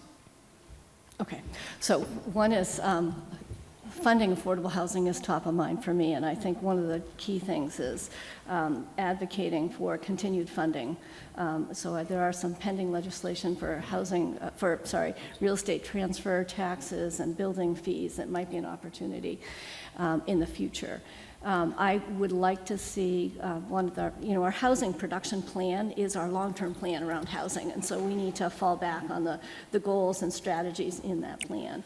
I would like to see that group establish a target for what we need for affordable housing. Everyone's focused on making sure we get 10%, but my guess is we need more because we really need to support diversity. I'd like to see us have a target on, is it 15%, is it 20%? And I don't have the right answer, but we have housing experts that will help there.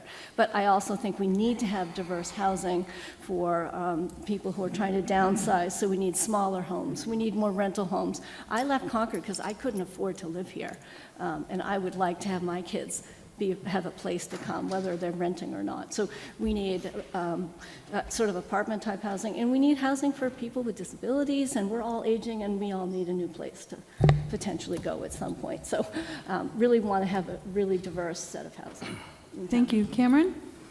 Great. Yeah, I think as Henry and Wendy have been saying, supportive of more housing, also balancing that with concerns about the impact on infrastructure.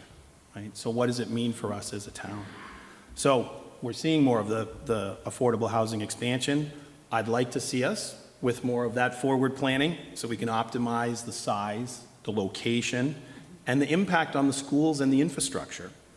I think we need to consider this in conjunction with the impacts of some of the state regulations now that are coming on for zoning near public transportation.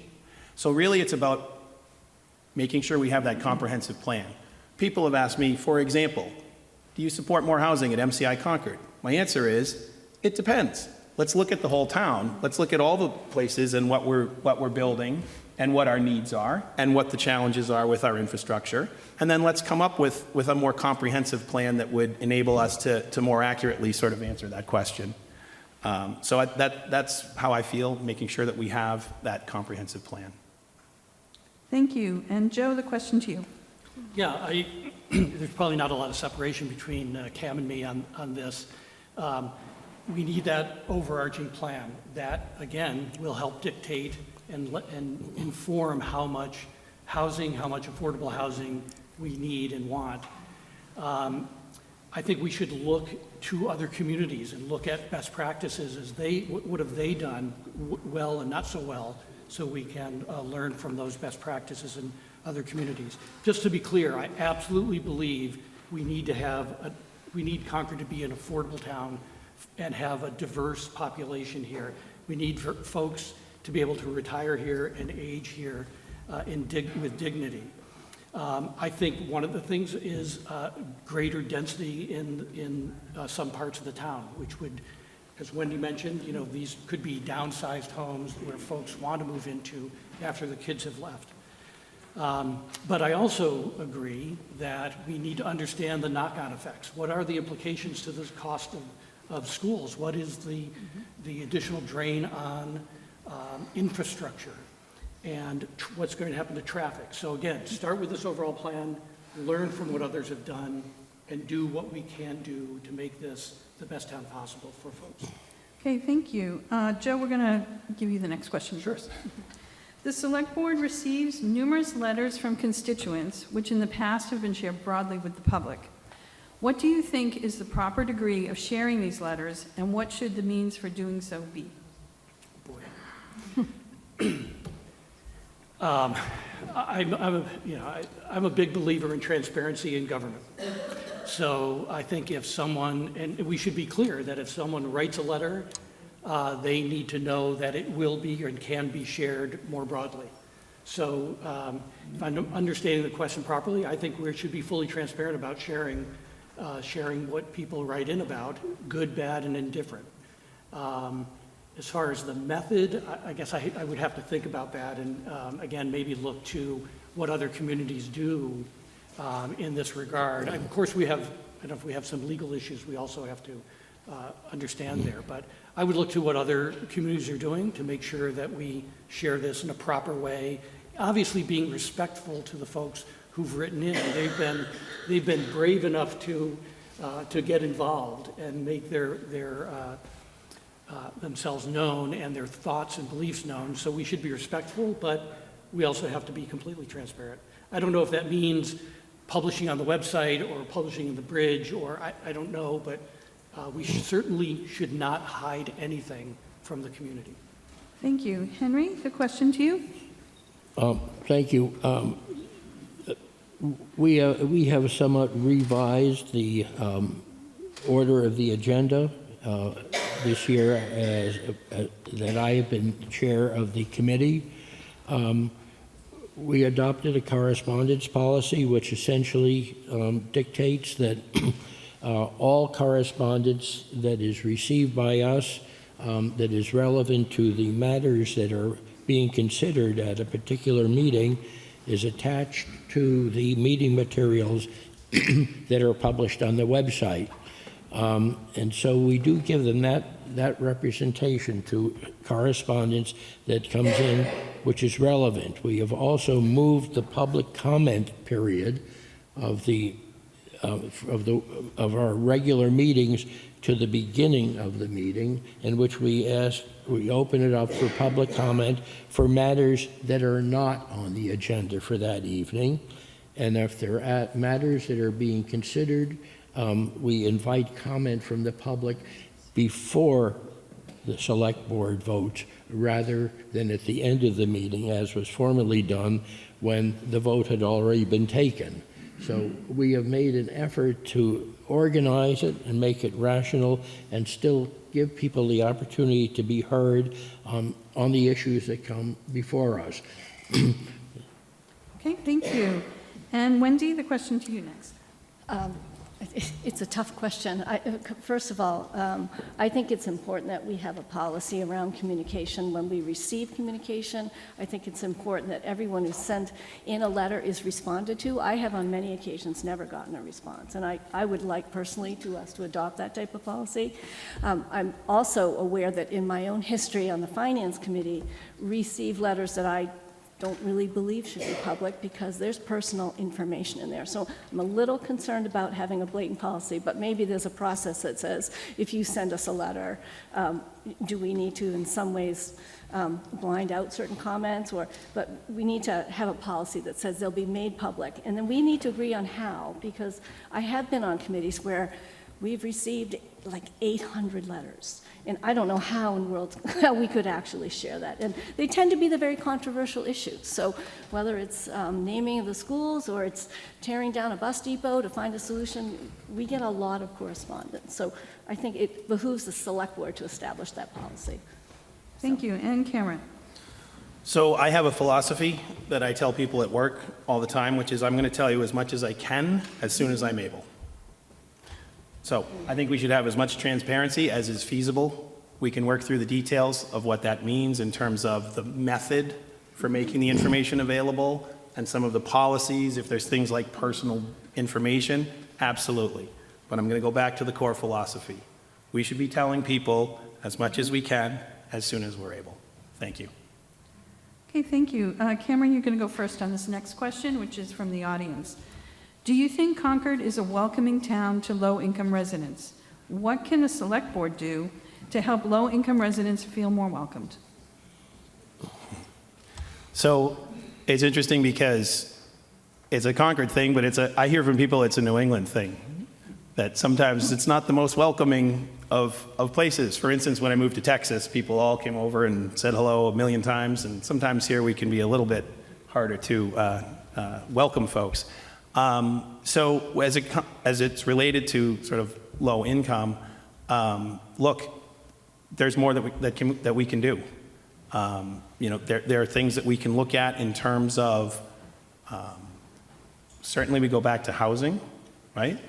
We can look at transportation. We can look at the types of programs that we have available in the schools. So I think there's a multitude of ways that we can look to make that more inclusive and more welcoming across the town. Thanks. Thank you. Wendy, the question to you. Sure. It sort of harkens back to me when I first came to town. There used to be someone who welcomed you to town. So I think there's a wonderful opportunity, I'm not sure how to finance it, to give new residents an information package on all the resources in town, educate them a little bit about how our town website works, but also particularly if someone's interested in financial needs, that we have a package, as Cam said, of relief groups that can help, or discount programs or rates, that type of thing. Certainly important. So, and it's hard. So because also there's a stigma sometimes with that, and so we also have to be very confidential on sharing some of that information. But we need to get people the right resources. So making it publicly available is most important. And maybe the real estate agents can help with some of that too as they move into town. Thank you. Henry, the question to you. Well, the welcoming, I think, has two aspects. One is welcoming people as residents, and the other is welcoming people as visitors. As far as welcoming them as residents, obviously the cost of housing is a significant impediment.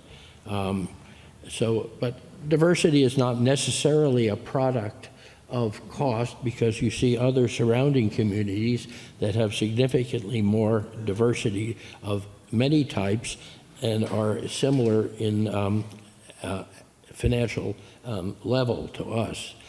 As far as welcoming as visitors, we also suffer somewhat from our affluence, in that because of the affluence of our community, our businesses, our retail businesses and our service businesses, are focused on people who are able to spend more freely than people of lower income. So, in many ways, our success is the source of our greatest problem, namely that we've become a very successful, affluent, historic community, and in many ways we pay the price for that in the kinds of people that we attract and the kinds of people who are able to visit us and live here. Okay, thank you. And Joe, the question to you. Yeah, I would agree. I think, I guess I don't know that how we are not welcoming to lower income families. I'd like to understand that, though.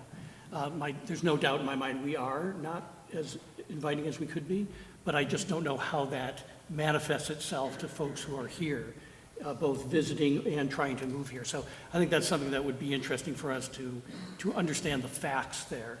I do agree that, I thought Wendy brought up this idea of a welcome wagon, that a welcome package maybe that is, for everyone, but also would obviously include folks of all different types of financial background and capabilities.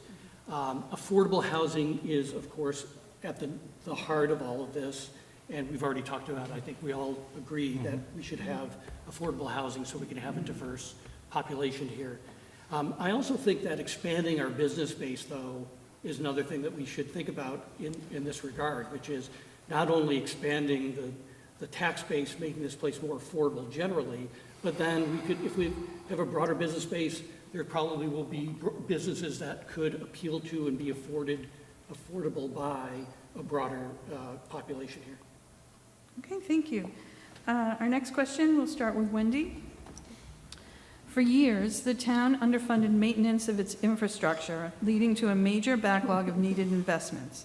Meanwhile, driven by the significant increase in the school budgets, the property tax had already reached a level that is not sustainable for young families and retirees.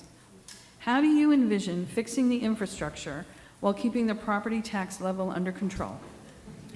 Doing everything. Talk about a loaded question. Well, first, I sort of When the think laughter subsides, I think the answer is magic. Because No, it's Wendy's turn to go first. I'm sorry. That's that's what I thought. Okay. Tough question. I sort of think of two areas of spending, and we have some very large infrastructure needs for the town, particularly for, our DPW site and fire and safety. And I think the challenge there, these are large investments that are needed. And we have spent a lot of money on the schools, and we need to look at the debt and think about how that debt is going to evolve over time, meaning so when the school debt starts to come down, when is the right time that we can fund investments in our infrastructure? And we need to plan that out. It could be a 20-year plan, but we need to understand when the timing might be right for that, so we smooth that debt burden. On the other side, in terms of operations, and I think of our roads, because we've underfunded the roads program, I would really like to see the Finance Committee really dig in a little bit harder and make some of those tough recommendations around perhaps funding more in the operating funds for the town than the schools. Those are tough choices, but you have to get into the details, like I did on the Finance Committee, to get line item details and really understand where that spending is and really have some very difficult decisions on where to make those trade-offs, because you have to make the trade-offs.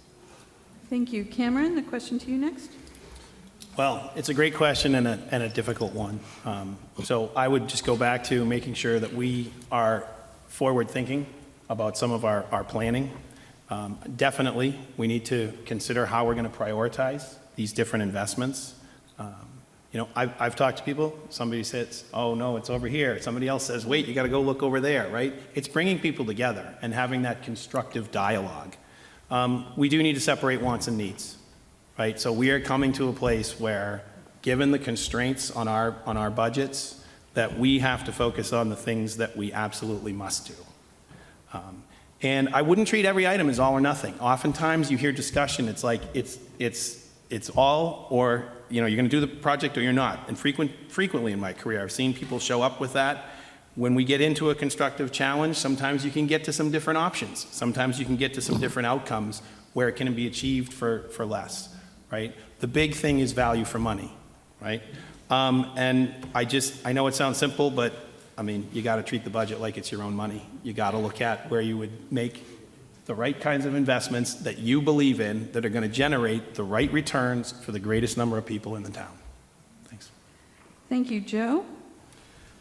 Yeah, again, I find myself agreeing with Cameron in particular on this. I go back to my idea of the long-term plan that has to guide us and should be helpful in setting priorities. I think we need a framework to set priorities. You could start with something like, what do we need to make sure we're legally compliant? What's a safety issue? And you can work your way down to, as Cam says, what are the nice to haves? And there's a lot in between. We are not going to be able to afford all of it, period. We just have to acknowledge that from the start. And there's going to be some pain that's going to have to be distributed around the community, likely. But we're going to have to develop that framework. We have to agree on that framework, importantly, and that means selling that framework so people that get bought in, the other committees and boards are bought into that framework. Once we agree that framework, we can set priorities, and then it's just like we do in our own home, right? You draw the line and say, below this line is going to have to wait until next year or the next year. Thank you. And Henry? Magic. Yeah, magic. Magic. When all else fails, magic is what you rely on. But obviously what you have to do is control expenses and follow policies that foster revenue growth. And so I've been very aggressive about both of these. I think I've been the most aggressive person in terms of putting caps on spending on various things, such as putting a cap on the bonding issue for the middle school, on controlling legal expenses of the town. For instance, with the Estabrook lawsuit, I insisted that when we went forward with the appeal, that we get a fixed price quote from our legal counsel on that. That I have advised the not following appeals on matters that would have been not a fruitful waste expenditure of money. We convened a joint meeting a few weeks ago of the Select Board, members of the Finance Committee, the Select Board and Finance Committee of Carlisle, and the school committee chairs to talk about capital expenditures and budget.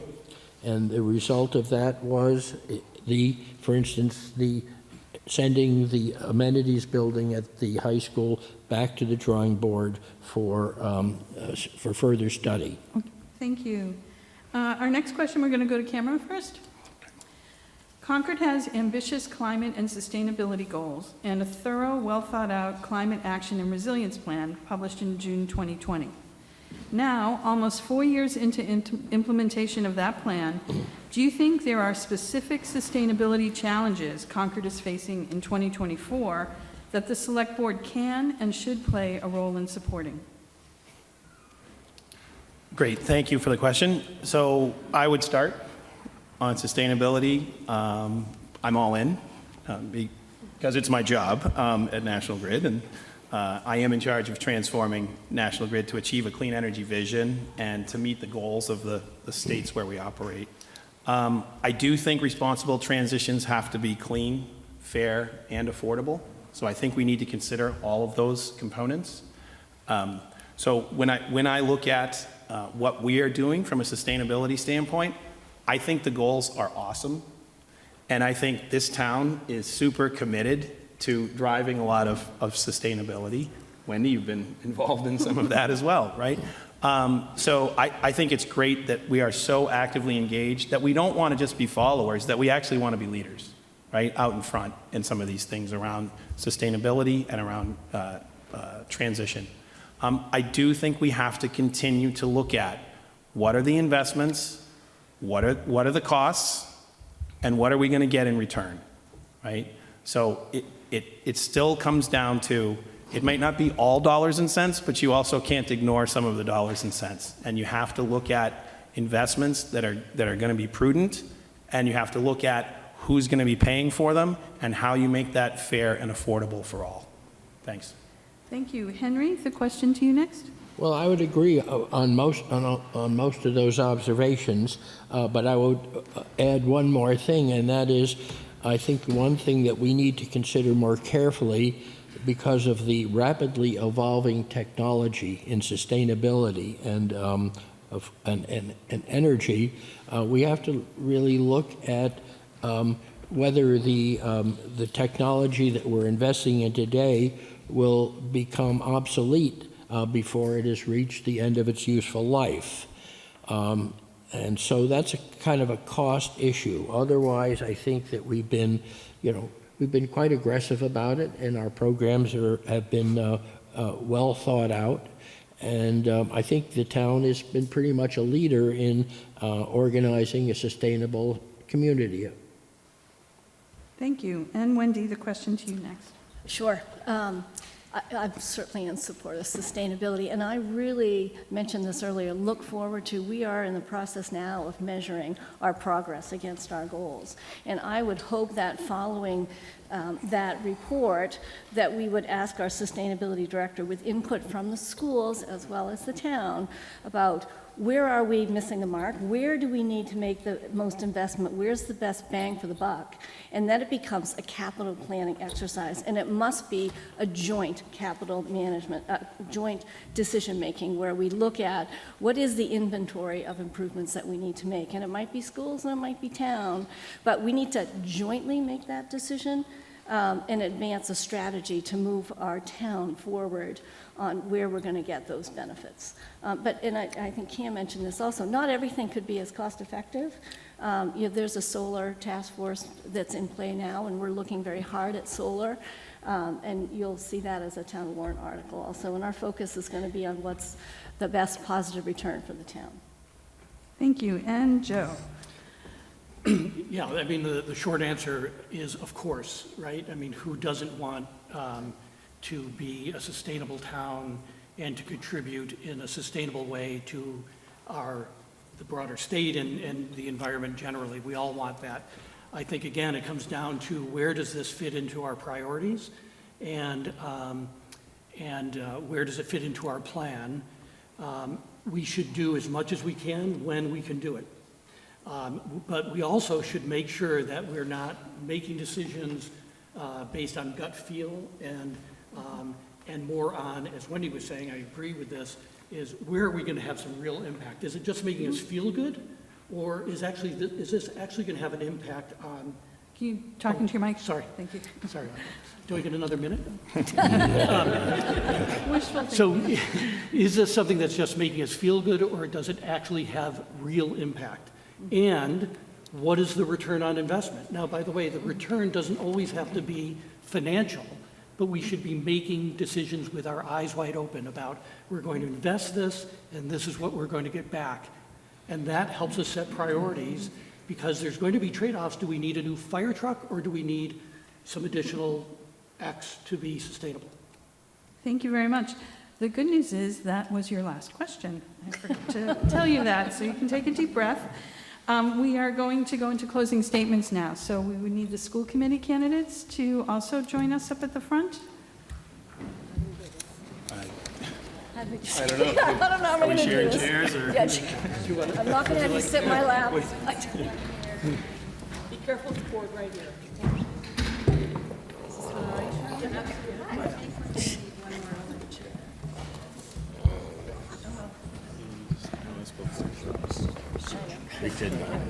All good.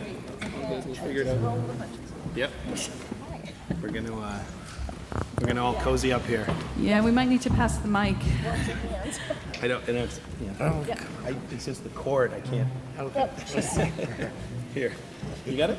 Oh, I'm good. Okay, all right, yeah, I just don't wanna Am I too close? knock over the cord. No, you're good, you're good. No, you're good. I'm just right on the cord here, I don't wanna. So just as a reminder to those watching, there are 2 open seats on the school committee. These are 3-year terms, and we have 3 candidates. We have Elizabeth Cobbs, Andrew Herchek, and Tracy Morano, and we're going to take their closing statements in reverse order from where we started. So Tracy, that means 1 minute to you. Thank you so much. Thank you to the League for having us here today. This has really been a great afternoon. I'm proud of the work that we've done in our schools, and I'm proud of the work we continue to do in our schools. If reelected, I will continue to work collaboratively with the superintendent, the school committee, the select board in both towns, the finance committee in both towns, because I think the collaboration is really the only way that we can all work together to get things done in our town. I'm proud of the stability in our district, with Dr. Hunter leading our district. I think she's built a leadership team that is second to none. I look at surrounding districts that have huge budget crises right now, or they're looking for new superintendents, and I'm really grateful that we're not that district. I think that it's essential for the school committee to really work collaboratively with the superintendent to meet the needs of the district and follow the strategic plan and also our shared goals. And I'm just really grateful for what we have here in Concord. It's a really special place to be, and I think the students of Concord, Carlisle, and Boston really are thriving and benefiting from the education they get here. Thank you so much. Thank you. Andrew, 1 minute to you. Yeah, first of all, thank you very much for having us. Professionally, I lead an organization that is approaching 100 people and a budget that's very comparable to Concord school budget. And I really enjoy it. And I'm looking forward to taking my leadership and my skill set to help the school committee solve problems if you elect me. And finally, I have skin in the game, and I'm just a parent that really cares. So, at this point, all I can do is promise show up to every school committee meeting and spend my time ensuring our kids get the outcomes they deserve here in Concord. So, best of luck to everyone here, and please go vote on April 9th. Thank you. And Liz, 1 minute to you. Okay, thank you to the League and to everyone who spent their afternoon here. It's been a terrific afternoon to hear all the issues and to have this dialogue with all the colleagues. I have the skills and the time to dedicate to the school committee. I've retired from academia and from my corporate job, so I really would love to use those skills in a continuous manner and in support of the town and the school committee.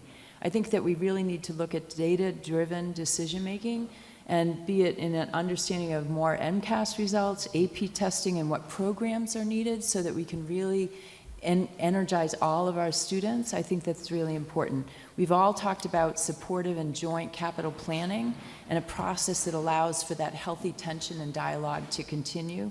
think that's really important. And diversity benefits all students and prepares all of those students for the future. When students feel they belong, that's when they can learn the best. And I really think we have to bring that to our schools and allow our students to blossom there. Thank you very much. Thank you very much. Now for the closing statements of the Select Board candidates. Again, there are 2 seats open, and we have 4 candidates for a 3-year terms. Our candidates are Henry Dane, Joe Lauren, Cameron McKennett, and Wendy Ravelli. And we'll do our closing statements in reverse order. So Wendy, 1 minute to you, please. Sure, and thanks again to the League for hosting this event. It's really quite informative. So I have a wealth of knowledge and experience with the town that I want to bring to the table. I have a lot of professional skills as well. Financial and analytic is my sort of experience professionally. On the Select Board, I will bring a lot of informed decision-making. I really listen hard to people's viewpoints. I'm going to look at alternatives. I'm going to do my homework. I like to roll up my sleeves. But in essence, I really want to make informed decisions based on facts, right? And I'm emphasized on getting a good, positive return on all the initiatives that we embark on. That's important. And as I mentioned before, I am recently retired, so I do have a lot of time and energy that I can dedicate to this role. And I think it's really necessary to be successful in this role as well. Thank you. Thank you. Cameron, 1 minute to you. Yeah, thanks to the League again. Thanks to all who have attended. Look, Concord has a number of challenges and opportunities, and I think this is an important time for our town. I think it's a time that needs leadership, clear thinking, and the ability to bring people together. And my focus as a Select Board member will be on a commitment to follow good governance and leadership that will unify and strengthen the town. I'm a strong believer in using facts and data and engaging in thoughtful analysis to develop optimal solutions. I know it is also important to have an open process, to consider different and diverse viewpoints, and to bring people along on the journey. I really do look forward to engaging with the Concord community on the important issues we face and collaborating with the other Select Board members to chart a path forward for our amazing and vibrant town and its residents. I would close by asking you to please vote on April 9th. Thanks. Thank you. And Joe, 1 minute to you. Sure. I'd also like to thank everyone who came out. This has been what a terrific way to let folks assess the folks in front of you. You know, I would say I think all of us have a deep stakes here in Concord. I think all of us have given countless hours in our own way back to this community. I would say that I would ask you to consider my background, as I've mentioned, as an engineer, as an experienced management consultant. Tackling really difficult, complex problems has been my job. Working across big organizations, from the CEO down to the folks on the shop floor, in the field, in staff, making sure they all come together to better understand the problem, and more importantly, better understand the best solutions. I believe in transparency and accountability. I think we can have the Concord we all want. I think we just have to be smarter about how we get there. Thank you. And Henry, closing it up. Yep. Thank you. I would start off by saying that I would be happy to serve on the board with any of these candidates who have appeared with us today. But we do need to recognize that municipal government works in a different environment from the private industry. We're subject to many other legal restrictions in terms of, most notably, the open meeting law, which, if you had to follow that in private business, would not allow you to even get very much done. I seek re-election because I enjoy the work and believe I can continue to be useful. Not only do I think outside the box, I don't even believe there is a box. During my past term, I've been an effective member of the board. Like Tip O'Neill, I believe not only is politics local, but local politics is the calling in which you have the most direct effect on people and their lives. The challenges are not a hardship, but an opportunity to make things better, and it is better to be wrong sometimes than to be absent. I've spent most of my Thank you, Henry. Sorry. I'm sorry to interrupt, but your time is up. No, all right, it's not an interrupt, it's just. On behalf of limit. myself, I want to thank all the candidates for putting themselves forward for office. It's not an easy thing to do. And thank the audience for your questions, but don't go anywhere because Nancy is going to come right back up here. Thank you. And first of all, thank you to Sue, perhaps a hand for guiding us through this.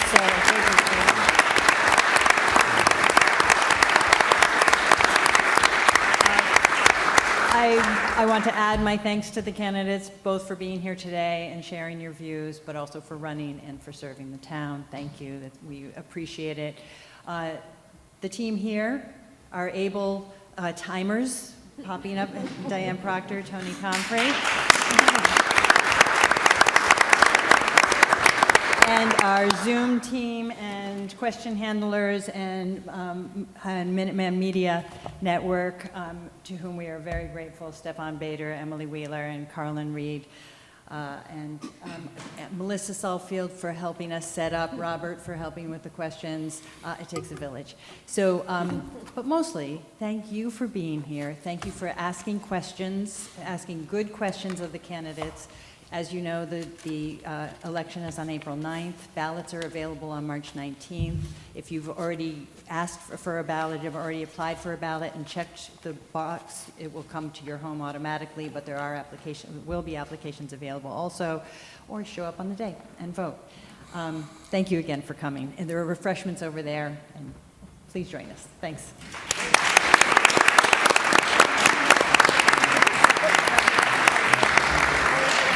And don't forget to join the league.